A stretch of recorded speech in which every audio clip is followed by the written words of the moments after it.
Welcome to the Temple of Flame.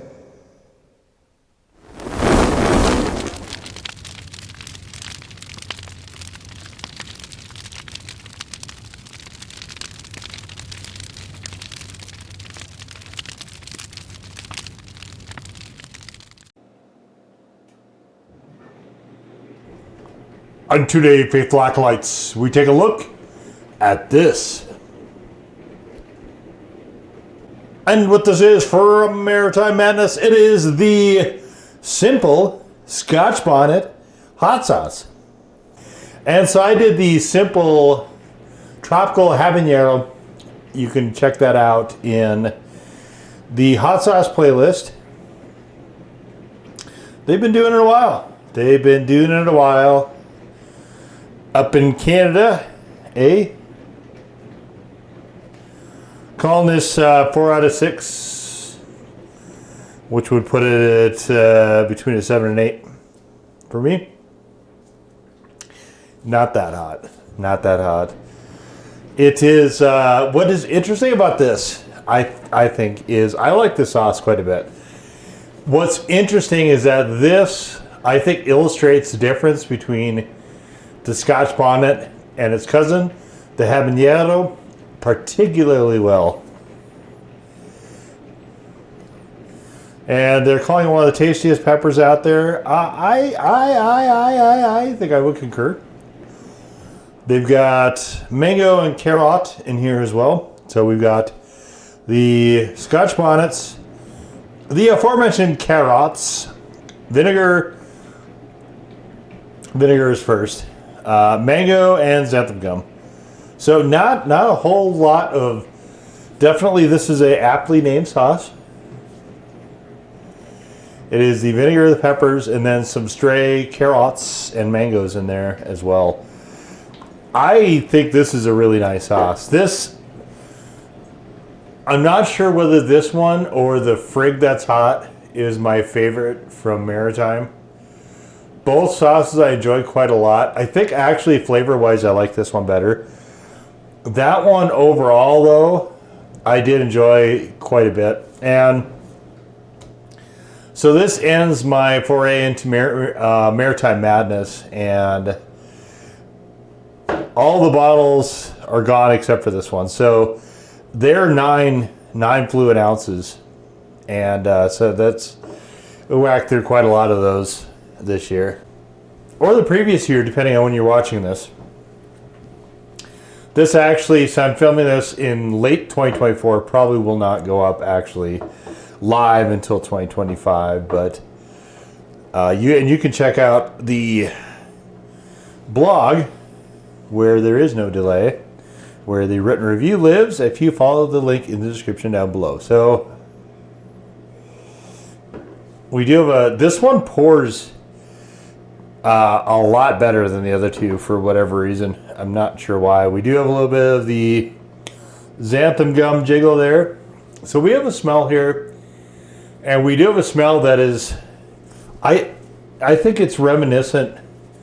Both habaneros and Scotch Bonnets have a fairly distinctive odor to them. And it's kind of like fruity and heat at once, with the redder and the orange habaneros smelling better than the green ones. The orange ones, I think, are the more ubiquitous, but the red ones are the ones from the habaneros that I actually find some enjoyment with. Yellow Scotch Bonnets, I've always liked these since I first had them. And I think I had them on jambalaya, as I recall, just the pepper itself. The pod, that is. So very pretty hue here. This is almost a golden yellow into orange, I guess I would call this. Really super pretty though. I like this sauce. It looks good. And well, let's just get on into it.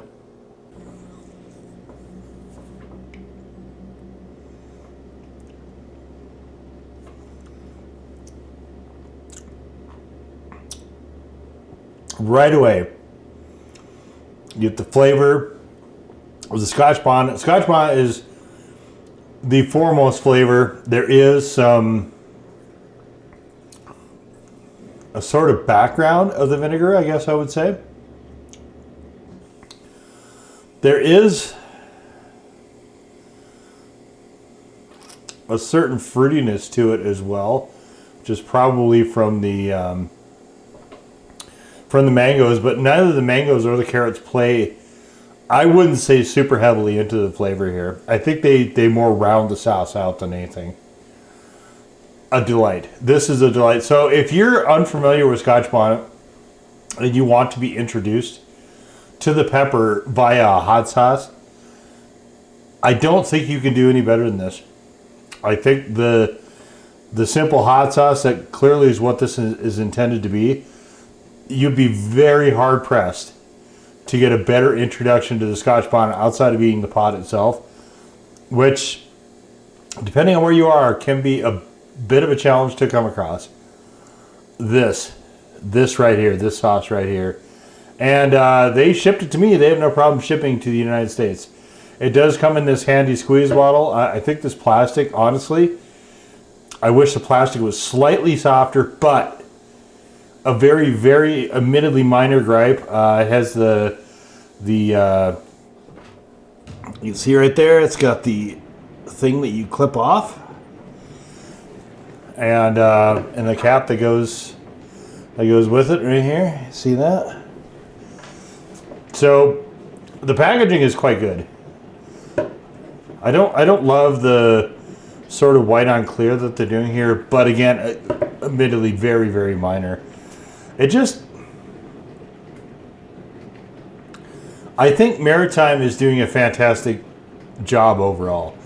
And yeah, this was, I think, overall one of the happier finds that I came across in 2024 was them. And I actually went there because they've got a challenge, and the challenge may or may not be posted. I may or may not have done it by the time this is posted. I don't know. There's a challenges playlist. You can check there if you're not a regular follower of the channel. So again, we've got, so this is a shrimp and surimi snow leg. So surimi is essentially fake crab, which is what this is. There's cocktail sauce we don't need. And so what's interesting about this is I've had this before. Look what they did. They put these little plastic gates here so that they could, plastic is a lot less expensive than food is. So for $10 they've just dialed down what they're giving you. It never ends, these companies, the shenanigans, trying to do shrinkflation on everybody. Greedflation, shrinkflation, and I don't anticipate that getting better in 2025. In fact, I rather anticipate that it will be the opposite.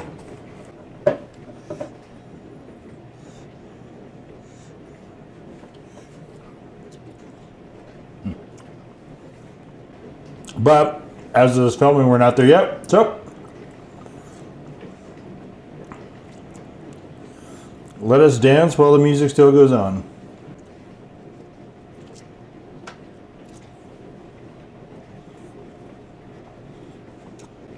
Man, that is delicious. That is a really good sauce.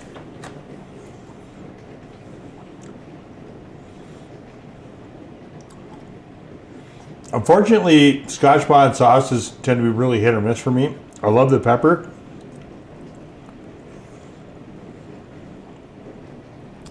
But sometimes the sauces can be not great. Got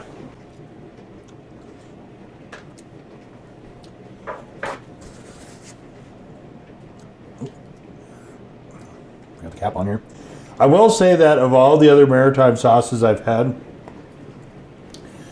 this one I am going through the fastest of all of them. Okay.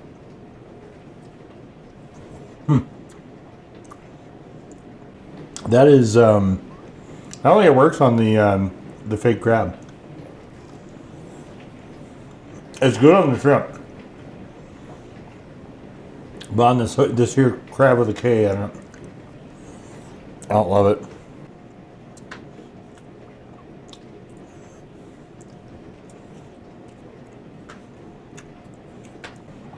And they got lazy putting this together.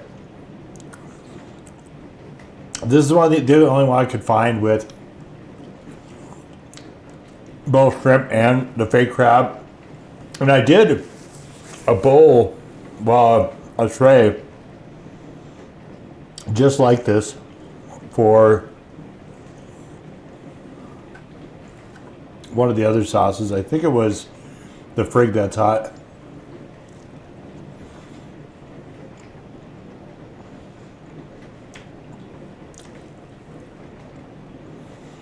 No, I don't think it works as well here.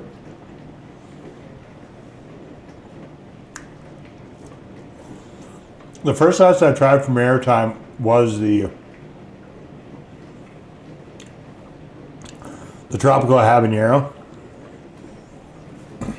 and that I did a similar thing. This is it doesn't work on the crab. It's a bit, I think, too vinegar heavy.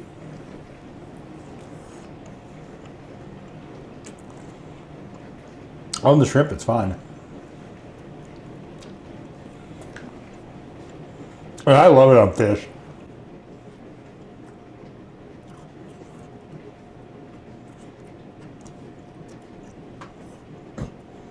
I wouldn't say it's super flexible.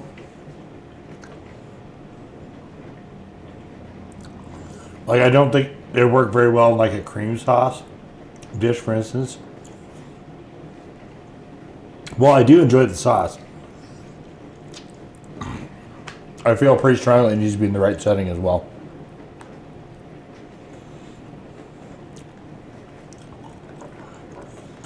This is such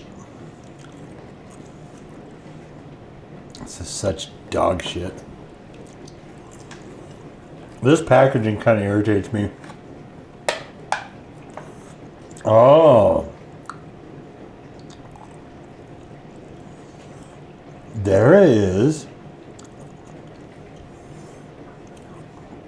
We have just unbound the mystery. I'll show you here in a minute.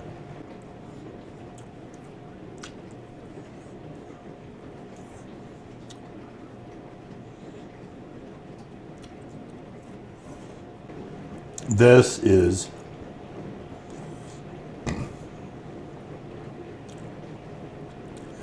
completely asinine.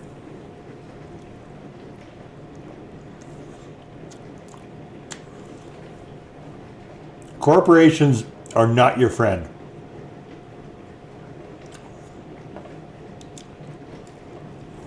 None of them. None of them care about you.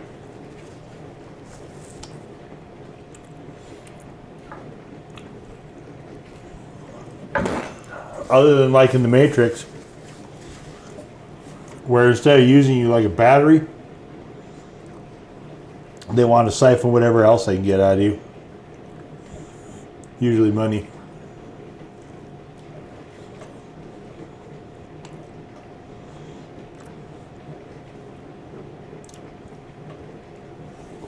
Might be your effort.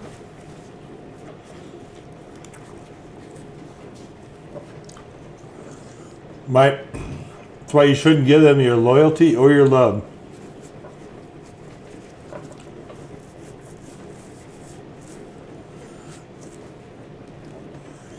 You are disposable to them.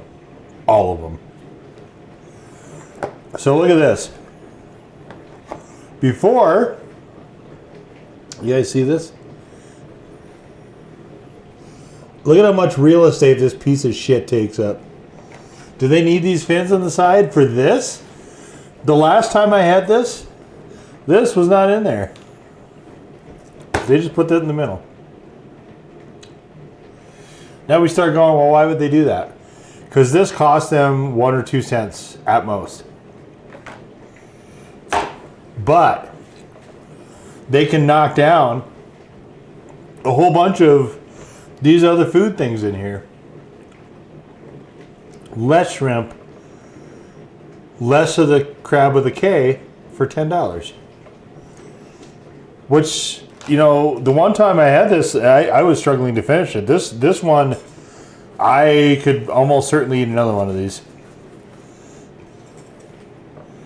You know, and it really pisses me off because you start thinking about this. You start thinking about this, right?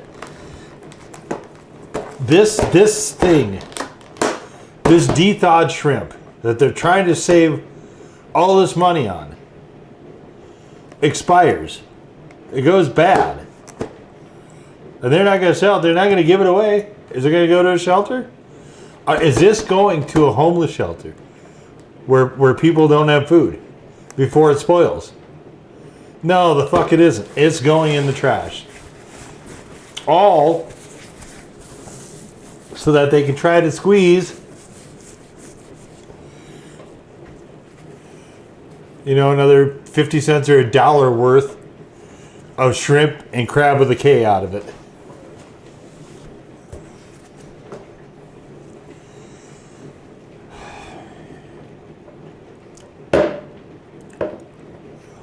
What a world. Well, let's get back to this. We'll leave the world of corporate bullshit aside for a minute. We'll just talk about this. So, tremendous sauce. Definitely, if you're not super familiar with the flavor and the dynamics of the Scotch Bonnet and why it's so beloved, getting one of the better Scotch Bonnet sauces, and this is, I put it in the top 2 or 3 Scotch Bonnet sauces I've ever had. What is good about this one, though, is that it is very Scotch Bonnet flavored forward.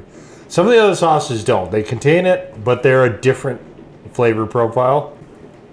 This one is straight across with Scotch Bonnet as the main flavor.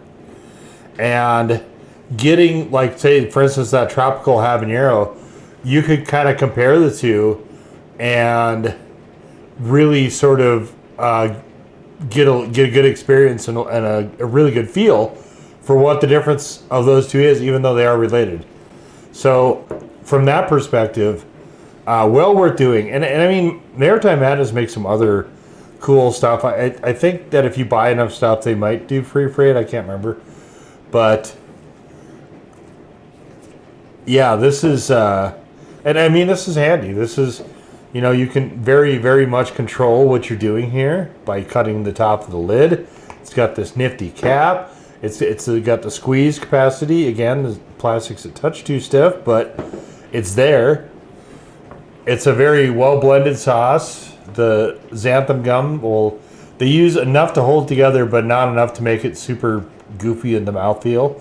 So yeah, just a very well done, well crafted sauce, utilizing one of my all-time favorite pods, and we're just gonna leave it right there. Definitely well worth a look if you're not familiar and are curious, and we'll just leave it right there. So that was the Maritime Madness Simple Scotch Bonnet Hot Sauce.